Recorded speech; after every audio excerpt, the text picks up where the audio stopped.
Beatrice and Beatrice, could you answer this question from Chris Peters? What would be the character of Chinese hegemony in view of the Communist Party of China?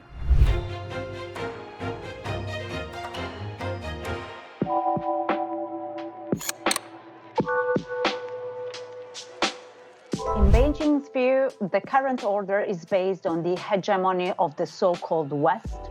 So it is specifically a US-led liberal international order characterized by the primacy of the American and Western, namely G7 and NATO countries' influence over global institutions, economics, and security frameworks.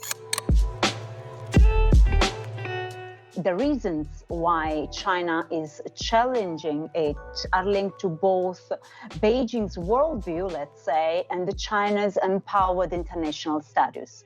In terms of worldview, this system is viewed as perpetuating structural disadvantages as it overlooks the experience and the needs of the global South. So this is the reason why, for instance, Chinese authorities are promoting different meanings attached to keywords such as democracy and also human rights. In Beijing's view, the most fundamental of the human rights is the right to economic development.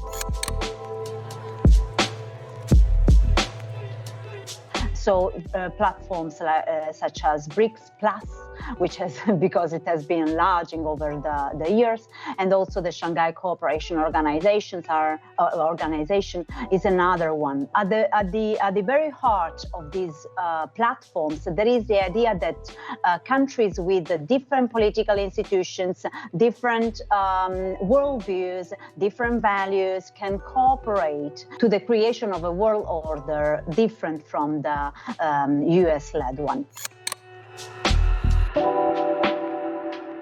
The Shanghai Cooperation Organization was followed by a military parade. There is a message sent to the international community. China has its own power to achieve its goal. In the first place, because the European Union itself was modeled after the world order that at least China thinks we're now leaving behind, right? So open markets, globalization, law instead of power, etc. In the second instance, it's important because some of our biggest risks are related to actors that feel supported by China's vision of a new world order. Not in the last place, Russia. And so that's at least two big ways in which this directly concerns how we fit into this new era.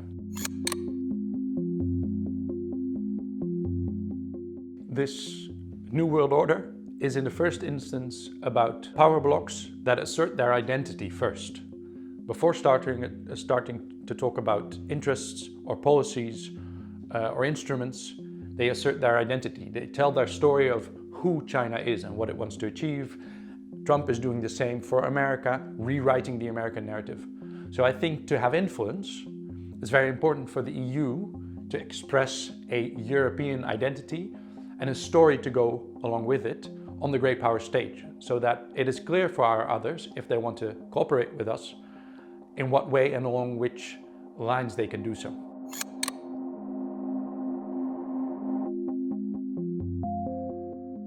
I think our diversity is a very important starting point to start telling that story, to protect the interests of a diverse continent. It is exactly respect for that kind of diversity, but also therefore respect for our territorial integrity, in which we manage that diversity ourselves, that it should be key to a European narrative. The rules of engagement in the New World Order are still being drawn up. To make sure your interests are protected, you have to be at the table. And at points, the EU has significant leverage over China, especially over the Chinese economy. We haven't been able, like China has been, to translate that into real geopolitical leverage and into recognition on the world stage. How can we translate our economic base into recognition for us as a pole in this multipolar world? China is trying to position itself as the central court in this multipolar world order. The big question is, will the other leaders continue to accept that role? where we saw Modi and Kim Jong-un and Putin indeed accepting Xi's role as the central court holder of this new order. But will they be as enthusiastic a year on or 2 years on, or when significant problems arise between them? So yes, a fait accompli, but also a book or a chapter still to be written that the EU should quickly also have its story ready about.